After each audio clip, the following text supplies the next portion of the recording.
What's going on, y'all? Welcome back to Getting Technical. I'm joined by Raleigh and Sam. What's going on, fellas? How we doing? Good. New spot. New spot to record. New spot. This will probably be our home base moving forward, right? For the most part, I'd say, yeah. Yeah. Yeah, it should be. It's getting Cool. cold out there, man. Yeah, cool setup. Yeah, no more planes, no more crickets. Our audio should sound a lot crisper. Definitely. Yeah, I watched that running back clip obviously a lot when the people comment, and bro, the crickets are just so fucking loud. Yeah, especially since we're posted up right next to all like those small trees that I have in my backyard, and it's just like they're just sitting in there every Just single harvesting. night. Yeah, obviously we want to open up with kind of like a pleasant surprise to the beginning of the year, and I don't think any of us expected the seasons to start this way for our two teams. Obviously, you guys are Jets fans. I'm a Giants fan, and I mean, what do you guys think so far? Are these two teams legit? I mean, you guys obviously can speak for the Jets more than me, and then obviously I'll speak for the Giants. So yeah, if you guys want to just get into the Jets, what's your actual predictions? Is this real? You can go first. I mean, I was saying for a while before the season started that if the Jets can just get out of the AFC North at 2-2, I think they have a legit shot as being a wild card contender. And when you're in the playoffs, anything can happen. But as far as how they've been playing, when Joe Flacco was in, they were throwing for a bunch of yards. I think teams were purposely just sitting back and they're saying, screw it, let's just let Joe Flacco do whatever, and we'll try and like pull out a win that way, and we'll just assume that we're going to win. Now with Zach, I feel like they're pressuring him more, and I was watching a lot of film that people were breaking down on Twitter and YouTube and stuff about the game against Pittsburgh specifically. The way that they were kind of covering Zach is they were just trying to they were leaving a single high safety and letting Minka just run down in the box and hoping Zach doesn't see him and he throws a pick. Because that's exactly how he threw his pick against Philly in the first preseason game. He just didn't see the linebacker over the middle. He had a crossing route coming, and it was just a clean pick. It looked awful. But that's just how Zach is, and that's what he has to work on. And he proved it, that he can work on it, and he was just kind of lighting up the Steelers in the fourth quarter, second half, but most of the fourth quarter, and especially on that game-winning drive. Yeah. I think, I mean, from him, from watching him, obviously from like when he first came in the league to now, it seems like he's going to be better when he throws in that 18 to 25 attempt range, and they kind of have some type of run game, and obviously their defense has been really good with their front four and their secondary. But it seemed like when he was early in his career, he was trying to prove that he was like this big gunslinger, like I'm going to make the throws, I'm going to make you guys think like you didn't waste a pick, like because they said I have a strong arm, they said I'm a playmaker. Right. And it seemed like he's kind of like settled in a little bit, and he's a lot more comfortable, and he's just like simplifying the game. Yeah. From what we saw in these, the last 2 weeks, it just looks like, I mean, hey, like he's looking like an NFL quarterback. He looks like he really does belong. Yeah, for sure. And Breece Hall breaking out. I mean, I've been calling it for weeks. I'm like, this is the week he breaks out. This is the week he breaks out. And he just really needs one to just like, he just breaks through the line, and he's up the seam for like 15, 20, 25 yards. And the big play obviously was the wheel route. Right. Against Miami. Up the left and side, yeah. Yeah, up the left sideline. It sucked. He gets tackled on the 1 yard line, and then Michael Carter gets the touchdown, and then it happened to him before where he got Two times, tackled yeah. short twice. Michael Carter ends up getting it. But either way, they probably have one of the best top 5, maybe top 10, just because it hasn't been long enough, but top 10 RB duos in the NFL, just because of how consistent both of them can be in the passing game too. I mean, they're getting, 5 to 8 targets a game, and they're converting on most of it. Mm-hmm.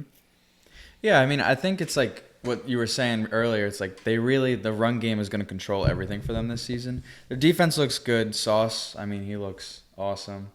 But I think it really all comes down to that. It's like with the Giants with Daniel Jones. Like, he's playing better, but it's because Saquon is so good right now that he's taking off all that pressure. Mm-hmm. And that's what those guys like Breece and Mike Carter can do. Also for Zach is, like you said, like he can just dump it off to them.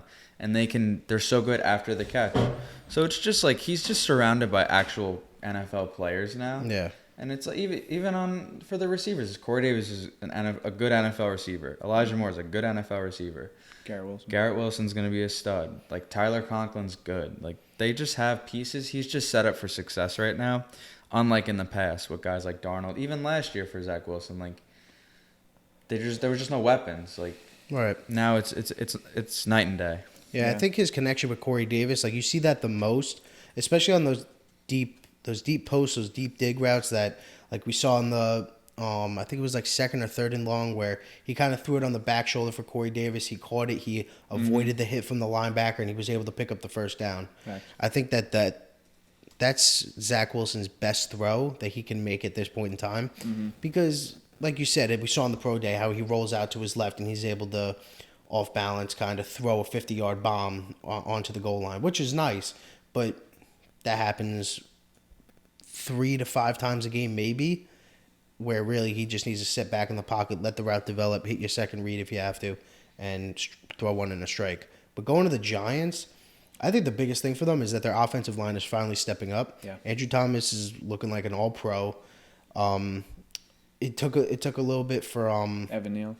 for Evan Neal to get it together. Yeah, he's still trying to not figure it there out. yet. Yeah. But It took Andrew Thomas a little while too. right, exactly. So like even in his rookie year, everybody's saying, "Oh, Andrew Thomas is the worst one out of the bunch. Makai was a better pick. Tristan Wirfs was a better pick.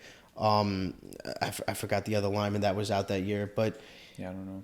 he was taken in like the 8th area. Oh, the one that went to the Browns, Jedrick Wills. Uh-huh. All of them were taken after Andrew Thomas, and Thomas had a terrible start to the year, and he just wasn't able to get it going. But now he looks solid, and that's why Saquon is back to where he looked when they drafted him back in 2018 before the ACL injury and everything. Yeah. Yeah, I mean, obviously I'm excited as a Giants fan. I mean, this is the first time since, I don't know, I think they said like 2009. I think they've been 4-1. This is the first time Daniel Jones beat Aaron Rodgers. He was 0-7 against him going into that week. And it just looks like the Giants are like one of the scrappiest teams in the NFL. Like I think that initial 2-point conversion week 1 when Dable let his nuts hang and he was like, let's fucking win this game. Once they did that and the players knew that Dable believed in them.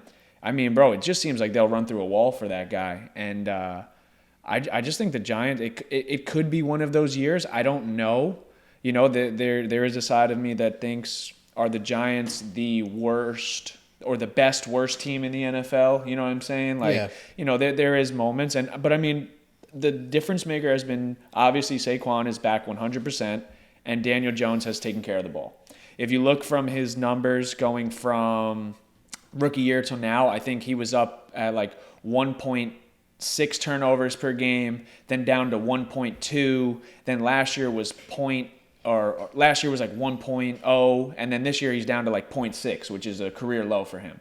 So if he can do that, and I mean he's mobile, he's using his legs the right way, and he's showing a lot of heart. He's showing a lot of like just Eli Manning, just like toughness, like New York football toughness.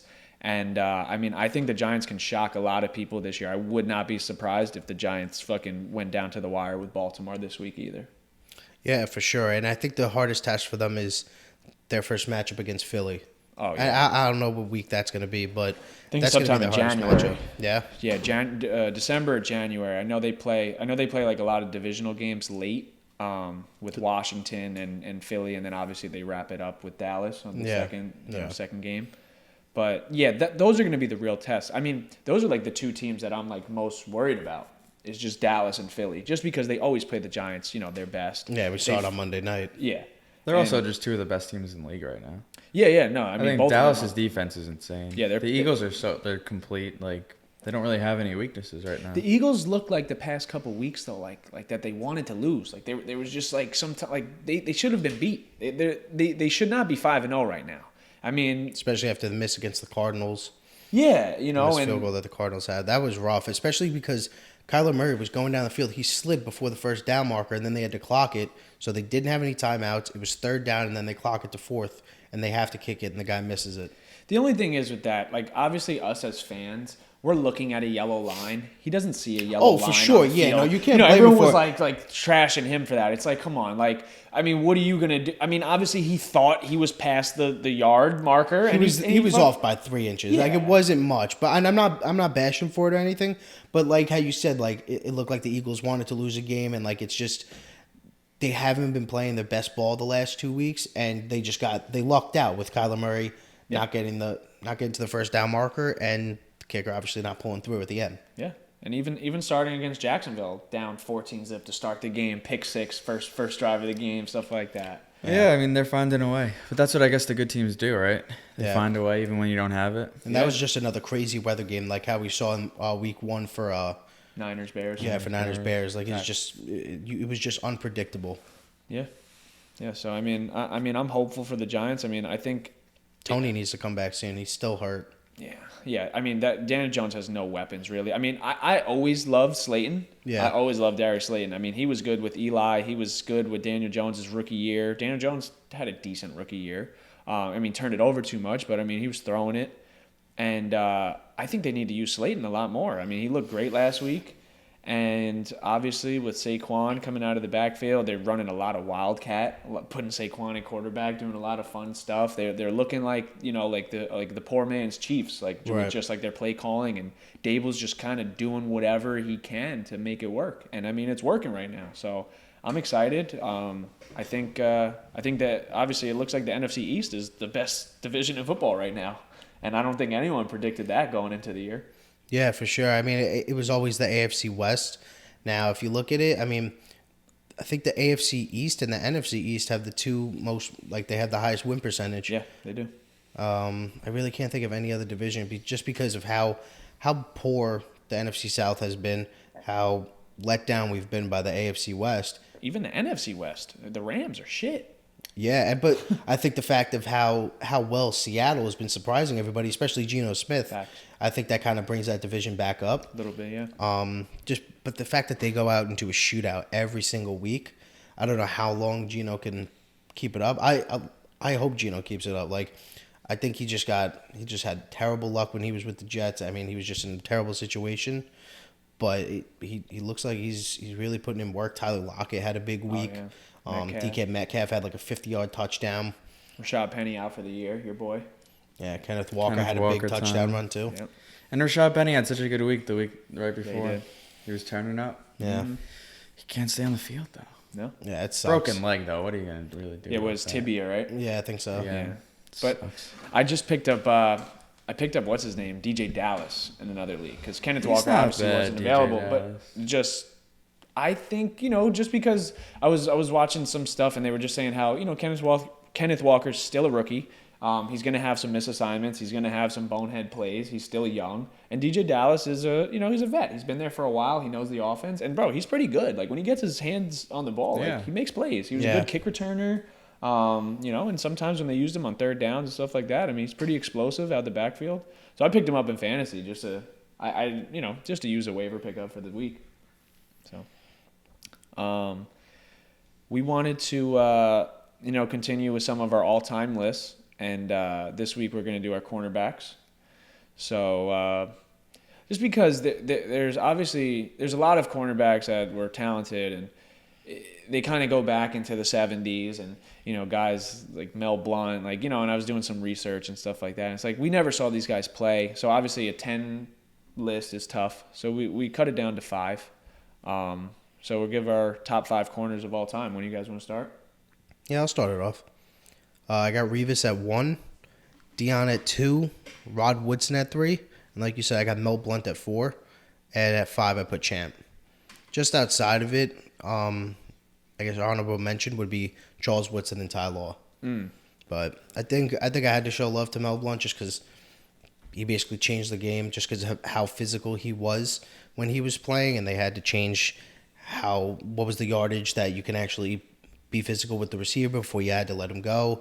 And obviously he won a bunch of Super Bowls. He was an All-Pro, Hall of Famer, so wanted to give a little bit of respect there. But Revis for sure, I have at number 1.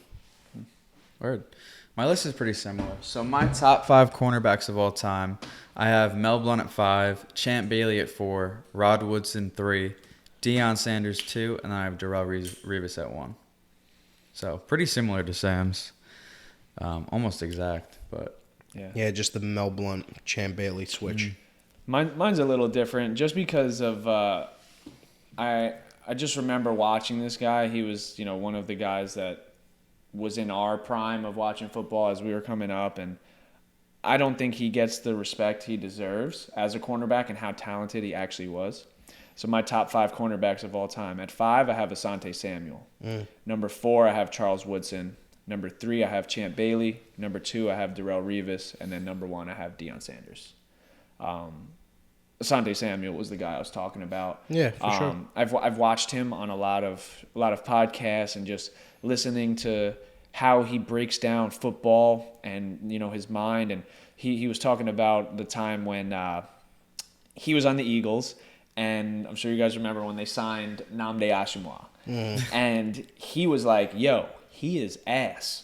Yeah. And, at that time, he was the highest paid corner of all time. And he was coming into Philly. And Asante was like, he only plays on, I believe, he was only playing the left side. left side of the field, from the quarterback. He's like, what hand is all the quarterbacks? They're all right-handed. Not many quarterbacks. He said, you have your Brady's, your Mannings, your top guys at the time, Big Ben, Phillip Rivers, guys like that.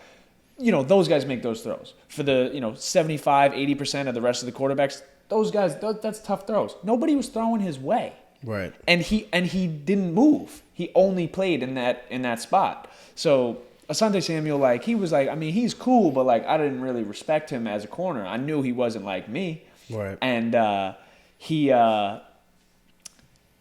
came into practice, and he said the first day he was getting fried. And he said everyone on the Eagles was like, oh, yeah, you were right. He's not good. Right. And bro, his career was over. Maybe 2 years after that. Yeah, after and that he was done. Nobody wanted him anymore. Yeah, it was crazy, the team that they put together that year. I think it was in 2010. I mean, they added Nnamdi Asomugha, they added Vince Young, they already had Mike Vick on the team, LaShawn McCoy. I forget, they still had Jeremy Maclin, Jason Avant. Deshaun Jackson. Who was it? Brent Selleck was still on the Yep. team. Kelsey was still a young center Jason at the Kelce, time. yep. Jason Kelsey was still young. I'm trying to think of who was on the defensive line at that time, but still, they still had a sick unit. Yeah. All around, and they called them the dream team or whatever. It was they had some corny ass name that they gave them going into the season, and then they just blew it. They were I think they were 5-11 at the time, or 6-10. Yeah, they didn't have a good year. Yeah, they had a horrible year. One player that I was thinking, I liked the Asante Samuel pick. I really didn't even think of him because I had actually Richard Sherman over him. Really? Yeah, just because he was. He didn't move. Also, he didn't move either. He didn't move also, but the point is that regardless of where he went, when he was in Seattle, when he was in San Francisco, he was still locking people up. Yeah, and he was part of one of the greatest defenses of all time. Facts.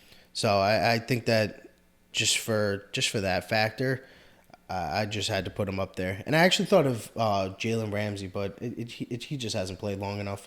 He hasn't looked good this year at all. No, yeah, he hasn't looked good. I mean, ever since he got paid. Jamar dropped him, and since he got paid. Yeah, since he got paid, bro, he's been on a decline. He has not been that elite corner. I don't think he's the best corner in the NFL right now. I think you got guys even young guys like Pat Surtain. Bro, he's tough, yeah. Yeah, he's. I think by next year he's number 1. You got guys like Darius Slay. Slay is definitely up there. Slay's up there. Jeff Okuda's pretty damn good for the Lions. Marlon Humphrey. Yeah.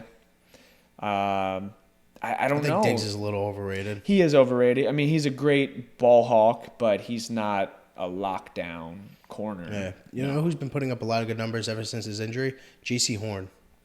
Yeah, in Carolina. He's really been putting up really good numbers. And obviously Sauce on the Jets. I mean, bro, he's going to be an all. He looks like he's going to be an all-pro. Small sample size, but for sure, he was definitely worth his price tag that the Jets got him at. Facts. So, yeah, no, for sure. And then kind of the next segment we wanted to go into was obviously we're in week 5, about quarter way through the season so far. Yeah. And or a third almost, a little under a third. And that's our top 10 teams in the NFL from what we've seen so far. So you guys want to give your list? I'll start. I'll start. Kind of like our power rankings, getting technical so power my rankings. Top 10 teams in the NFL through week 5. I have the Chargers 10, Cowboys at 9, Vikings 8, Ravens 7, Packers 6, Bucks 5, Niners 4, Eagles at 3, Chiefs 2, and then I have the Bills at 1. So I put the Chargers at 10 just because I feel like they still have the talent. They've been dealing with those injuries. I don't think their coach is very good. You like the Vikings and the Packers though in the top 10? I like the Packers. Really? I trust Aaron Rodgers. I mean, when it I trust matters. Aaron Rodgers, but I don't trust anyone else It on that doesn't. goddamn Their team. defense is good enough. They got Aaron Jones. Like Aaron Rodgers will figure it out. I think so. And then the Vikings, they just got a bunch of talent. I mean, I mean, to me, I think the Packers. It looks like another one and done. They're gonna win. They might win the North. If they win the North, they're gonna go to the playoffs and play in the first round and get knocked off by Philly or but who's the ahead Cowboys. of them? Because the Cowboys, they're always one and done in the playoffs too. Chargers, I don't know, they haven't Cooper even Rush. made the playoffs. They're one and done with Dak.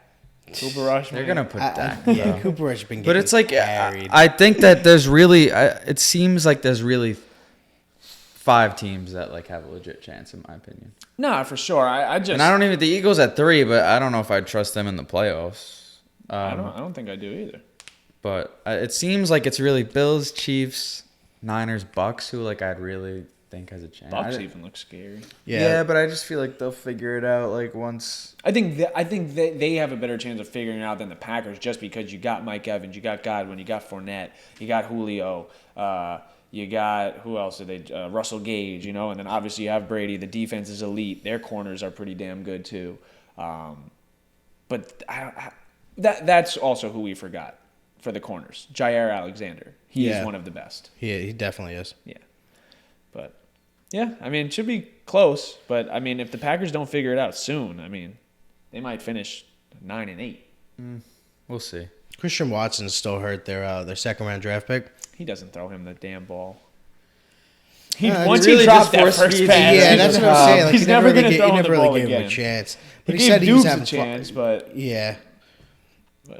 and it's crazy. Randall Cobb has been their best target out there. I mean, he throws the ball to Randall Cobb like Stafford throws that shit to Cup. Yeah, Literally, like it's crazy. it's like once every 4 weeks, Cobb's gonna have like a 25 The point Rams fantasy look week. horrible. They're just not good. I don't get it. I really don't. I think Stafford is he hurt? Like, or is he just washed? His elbow's right now? gotta be. It's got to be something.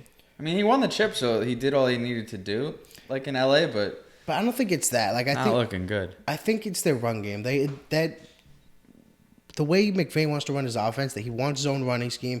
He wants to basically come bootleg backside and try and hit open receivers because of crossing patterns. And that's how their whole offense was run when they had Gurley. That's how it was run when even C.J. Anderson had to step into a role when Gurley got hurt. Mm-hmm. And it was still able to kind of work, but Yeah. Goff held them back.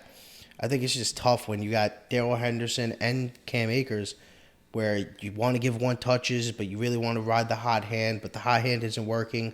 But since the other guy hasn't had, But their offensive line is also in shambles once Whitworth being Yeah. gone, bro. Their Yeah. offensive line is not the I think same. they have 3 new starters this Yeah, year. 3. One of them's a rookie. And I think one of them's playing out of position. Mm-hmm. So I mean, their offensive line. I mean, bro, that's where the games are won and lost is in the trenches, the offensive and defensive line. If you can Right. stop, if you can get to the quarterback before he gets it off, or if you completely take away a team's run game, a lot of teams are one dimensional. Yeah, I think And I agree. I just don't think they have a chance just throwing the ball to Cooper Kupp 16 times a game. That's what the Raiders are doing to the Chiefs before, in the first half. Facts. Yeah. Holmes had no time, and then They always figure it out.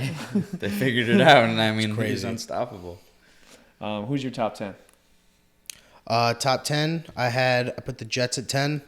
I think that the way that they've been just kind of rolling, I think that the defense is really stepping up. I mean, they're gonna be tested this week against Aaron Rodgers, but Carl Lawson, since coming back from the Achilles, he had 7 quarterback hits, which is the most for a Jets player in their entire history. Wow. And I think it was like the first, 1 out of 15 that have ever done it.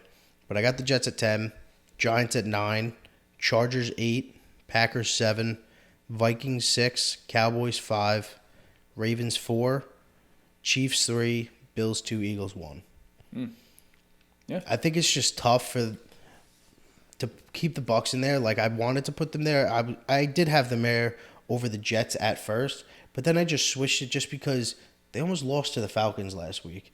Like, if that BS Grady roughing the Jarrett. passer call didn't get called, Like, he didn't land on top of him. He didn't hit him in the That was helmet. bullshit. He didn't. But do you know what it was? It was a makeup call for the pass interference with Scotty Miller the play before that.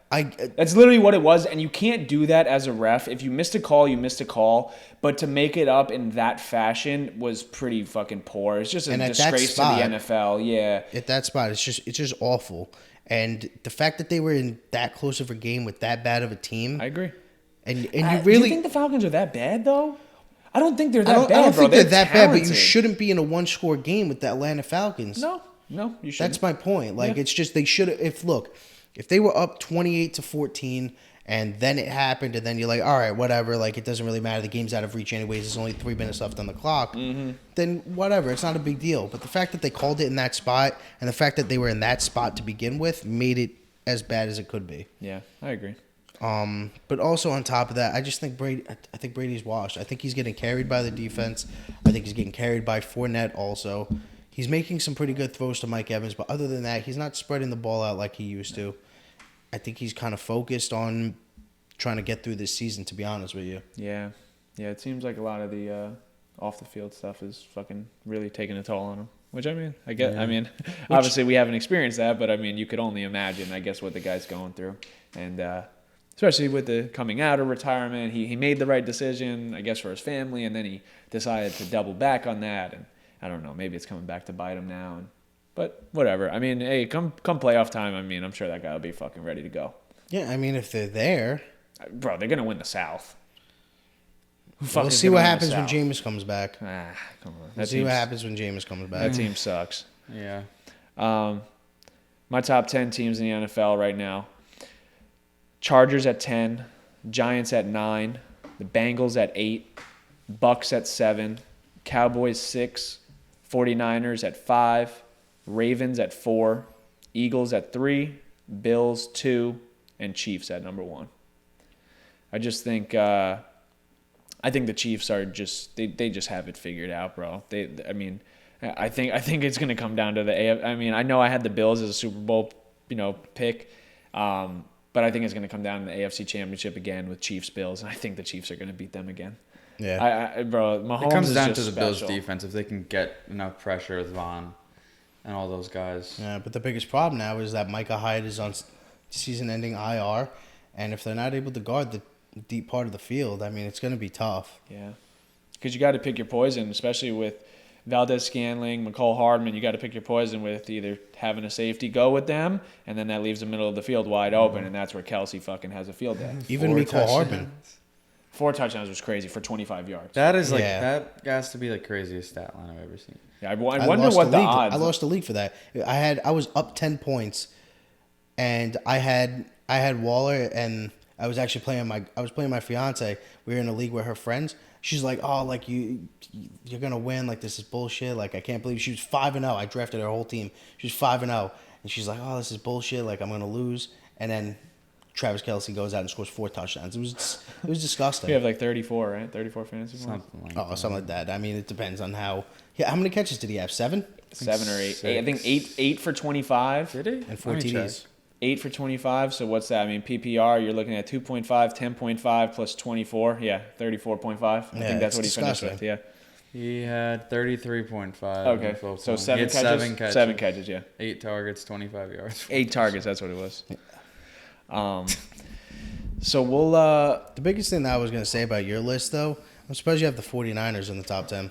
Oh, yeah, bro, their defense is elite. And Jimmy G is better than Trey Lance. I don't care what people say, bro. Jimmy G can play football at a high level. He knows how to win games. I mean, the guy may not be a Super Bowl guy or make I the agree Niners a Super Bowl 100%. contender, but with Debo, with Ayuk, with the way they can always just run the ball and They their still have defense, Kittle, people forget. Yeah, exactly. And then Jeff Wilson has looked bro, great. Jeff for Wilson them. is. He's gonna, bro. I don't think win a lot. I think they're just gonna stay with Jeff Wilson. That's what Shanahan does every year. That's why he has a different running back every year. They always because they go. just They ride brought with back one Tevin guy. Coleman. He had a couple good Tevin carries. Coleman he did well in the receiving game. Yeah. Yeah, he had a receiving touchdown. He had a few catches. But yeah, I think the 49ers, I wouldn't be surprised if the 49ers go to an NFC Championship game again. Oh, yeah, absolutely. I agree. I just think they you can tell that the team believes in Jimmy. Yeah. You know, everyone was excited for Trey Lance for his potential, but then once they saw him, they were like, this ain't what we're used to, you know, because the whole scheme changed, everything, and they've played the same brand of football for the past, I don't know, 4 or 4 5 years, yeah, and they've been fucking damn good. Yeah. Other than obviously the year And prior, I don't think did Trent Williams play this week. I don't think he played for the 49ers. no, I he feel might like have I been didn't out. see him. I think he was out. Yeah. But hey, I think they're legit, especially in the NFC Yeah. West. Should we get into week 6 picks? Yeah. Let's do our week 6 picks. Obviously, Raleigh is kind of blowing us out the door with a big week last week.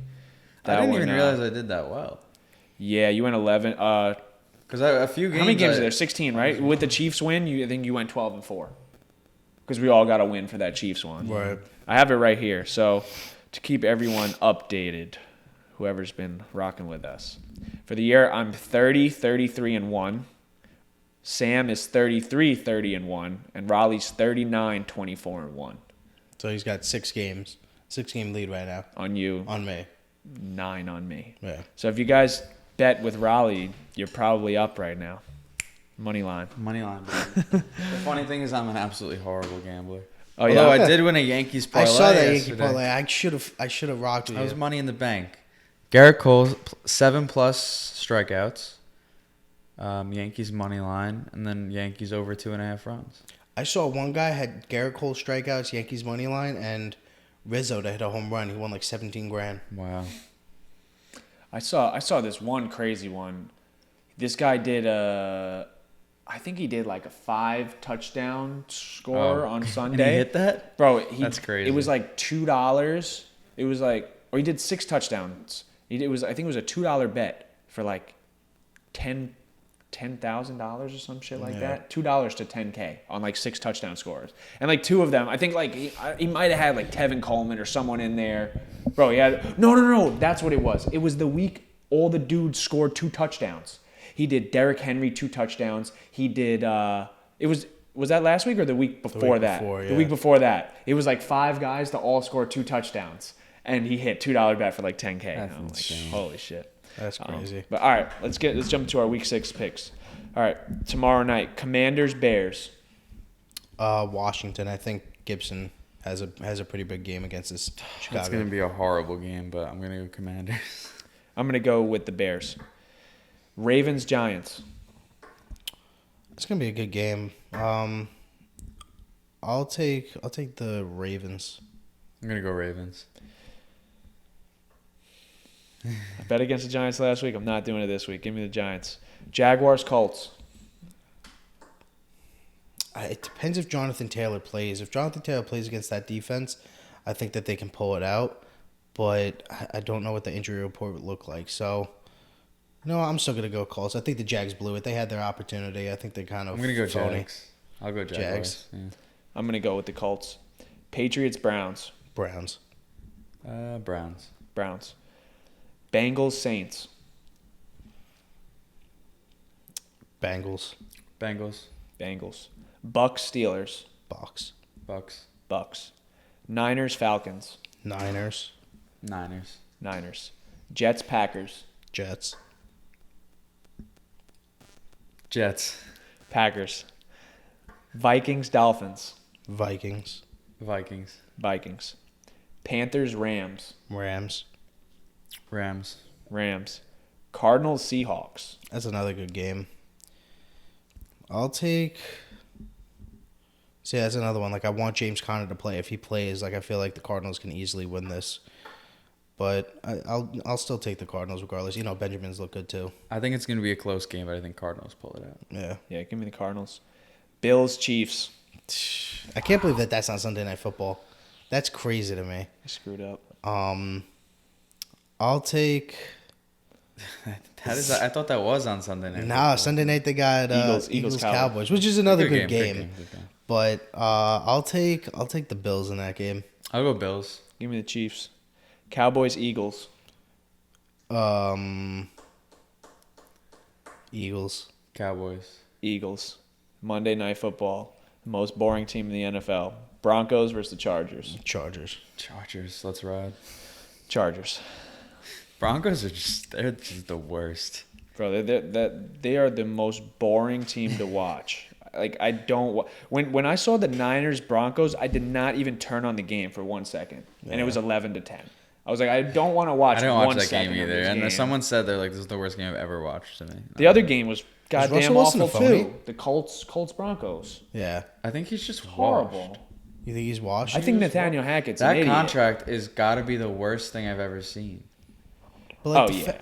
but outside of the fact of Nathaniel Hackett being an idiot, if you looked at the play to end the game on Yeah, he on missed the Thursday guy who night, was completely wide KJ open. Hamler was wide open and he was just staring down Cortland Sutton. Yeah. Oh yeah, when he slammed his helmet.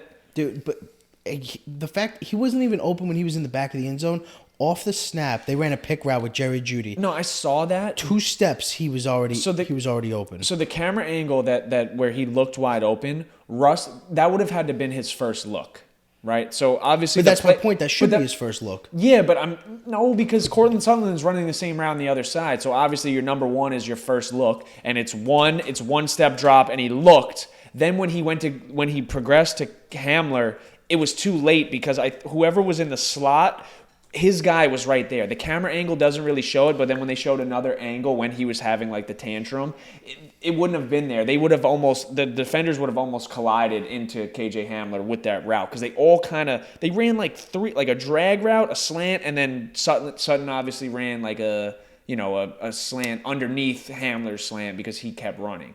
So in slow motion, in a replay, it obviously looks like he's wide open. But in a bang play, you're looking one step drop, it's not there. You don't have time to look at him because he's not open anymore. If Hamler was his first look, touchdown, 100%. I agree. But my point is that I feel like Hamler should have been the first read because if you look at it, it was basically the same exact play that the Seahawks ran in the Super Bowl. It was a pick play off the right side of the formation, and both cornerbacks got mixed up, and he got hit in the pick. KJ Hamler was wide open, and the way that Stephon Gilmore was playing that night, he was locking anybody up who he was guarding. Yeah, he was balling. And on top of it, they had a safety in the high zone of the back of the end zone. It was basically bracket coverage. Why are you going to throw into the middle of the end zone where the most amount of people are to try and squeeze it into Cortland Sutton, who had a bad game? Yeah. I feel like Yeah. that's my point where I feel like he's washed. He's just forcing the ball to his best players. He's not actually trying to work an offense anymore, Yeah, I agree. We could wrap up our football segment with just start 'em, sit 'em for the week, fantasy. I'll go first. We could run through this real quick. So I just did running backs and receivers like usual. So my stardom running back this week, I have 2. Obviously, I'm going with Dameon Pierce. I think he's solidified that he's a bell cow, and he's just going to be a 3-down back for the Texans. And my other stardom is Raheem Mostert. I think he's taken over that backfield, and they're just kind of using Chase Edmonds in 3rd-down roles, if that. And obviously, if Bridgewater plays, they're gonna, and then who's the 3rd string? What was his name? Thompson or Skylar Thompson. Skylar Thompson. Raheem Mostert's gonna run the ball. He's had 2 good weeks, and when Raheem Mostert is healthy, bro, that dude's a baller. Yeah, he's so fast. Yeah, He breaks he's the one fastest quick. running back in the NFL. Yeah. So I think he's, he could be a guy that obviously bye weeks are starting now, so some people are going to have to, make some adjustments. My sit running back is Najee Harris. Oh, I had the same one. They're playing the Bucks. Bro, this guy. The Steelers might be the worst team in football other than the Panthers. Yeah. And he's just not. He's just not getting it done. Right. My start wide receiver for the week is Amari Cooper.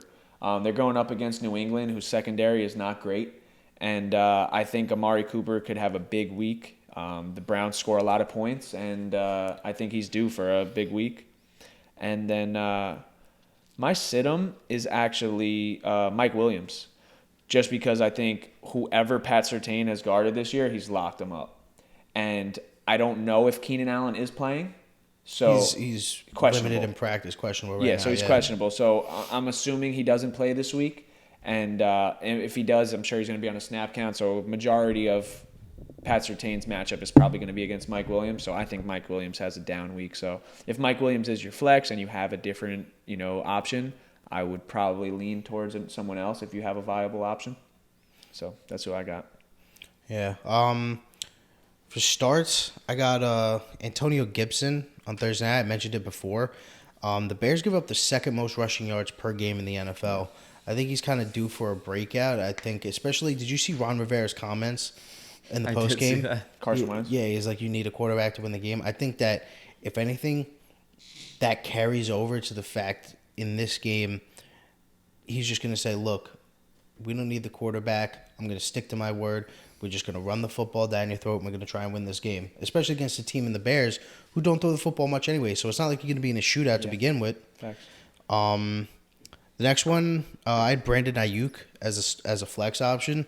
Atlanta has a bottom 5 pass defense, and especially after how last week finished against the Bucs, they're probably deflated. They're probably pissed off, and they're probably going to try and do way too much to stop Debo, Kittle, and Jeff Wilson. I think that it gives plenty of opportunity for Ayuk to have a big game. Yeah, I agree. And then I have the Vikings defense. If they're still on the waiver wire, try and stream them. The Dolphins, we don't know if Teddy's playing. If Skylar Thompson's playing, we obviously saw how bad they're going to be. And on top of it, you may want to sit Tyreek Hill just because he's limited in practice with an ankle injury. Skylar Thompson is there. We saw that they don't really have much of a connection. There's something there just because it's Tyreek Hill, but I don't think you can rely on him having a bum ankle and not having much of a rapport with Skylar Thompson. And then for sits was actually put well, obviously I had Tyreek Hill as one of them. Yeah. Another one was DJ Moore. No more Baker Mayfield, which obviously you're switching to PJ Walker, so it doesn't help either. Baker got benched? Yeah, PJ Walker starting this week. I don't think he got benched. I think he got hurt. But PJ Walker, they already announced as the starter this week. So I wouldn't start DJ Moore. I wouldn't bother starting Tyreek Hill or even Jalen Waddle for that matter, because Pat Peterson's probably going to be on him the whole game. Yeah. And the next option, I put Devin Singletary. I think that it's just going to be an entire shootout, that Bills-Chiefs game. There's not going to be any opportunities to run. You're going to have to hope that it gets a goal line touchdown. Mm-hmm. Yeah. My stardom running back is Ramondre Stevenson, going up against the Browns, the worst run defense in football. Damian Harris is out. Ramondre Stevenson rushed for over 100 yards last week. I think Belichick was even quoted. They were like, how much confidence do you have in Stevenson? He was like, as much confidence as basically you could possibly have. So him, like with the full back, like with, the full workload, I think he's going to go off. Najee Harris against the Bucs defense. Steelers are awful. You said the same thing. I would also sit Miles Sanders. I do not like him going up against the Cowboys defense. Jalen Hurts is selfish when it comes to fantasy and loves to just rush for touchdowns whenever they're in the red zone. He's tied in the NFL lead with Jamal Williams. It works, so whatever. But that's like a joke that we have. It's like he's just selfish. Yeah. And then that's all I got really. Yeah. Yeah, this is good. I'm looking forward to this week of football. Got some good matchups, and I think the Giants gonna shock a few people this week, more than a few. Same thing for the Jets, man. I think that it's a perfect trap game for the Packers. I think they're 7-point favorites at home. Obviously, they should be because they're a home team, but still, the way that the Jets have been able to move the football this past week, and Elijah Moore really wasn't even involved last week. They're able to get him involved. I think he only had like 2 catches. So I think it'll big pickup for them. Does this week determine who's better between the Giants and the Jets? Just because the Giants beat the Packers, the Ravens beat the Jets. Now the Giants are playing the Ravens and the Jets are playing the Packers. So, I mean, obviously everything is matchup based, but hey, I guess for like bragging rights between us New York fans, I guess we could really solidify who's the better team after playing 2 of the quote-unquote top teams in the NFL, playing against, 2 of the top 5 probably best quarterbacks in the NFL. I think it's a good test for both teams, but I mean, I think this week could bring some bragging rights between Jets and Giants fans. Yeah, for sure. I think it's also different just because you guys got to go up against J.K. Dobbins. We didn't have to deal with that. He hasn't really been anything this year yet. Well, I get that, but you never know. He could just pop one off. Yeah, he could pop off. And then you played against the Packers on a neutral field, and I hate all the London games, regardless of who's playing. I think the London games are so pointless, and I think they're trying to just like shove the international games down our throat. Even like a couple years back when they did the Mexico Monday night games, it's just like, give me a break. And of course they put, I forget who they put. I know it was definitely the Raiders, but it's just like, who wants to wake up at 9 o'clock in the morning if you're on the East Coast? God forbid you're on the West Coast. If they throw the Rams or the 49ers out there, who the hell's waking up at 6 a.m. to watch a football game? Well, I don't think they would ever. Well, maybe. I don't think they would do that. Maybe, I guess. Maybe because everyone does get a London game, right? Like most people. I think they try and rotate it as much, except for the Jags. I think the Jags are like designated to have one every single year. Oh yeah, like Shad Khan. Because they're gonna move them there eventually. Yeah, that's yeah. He wants to move him there, but I swear to God, I was talking to my dad about it. If they decide to move the Jets to London because of how much of an ambassador Woody Johnson has been for UK and the US, I'm not gonna be a Jets fan anymore. I swear to God, if they move them. Who would you root for? Just no team. No, football. I'm gonna root for football. The Shield. The Shield. I root for Goodell. No, never that.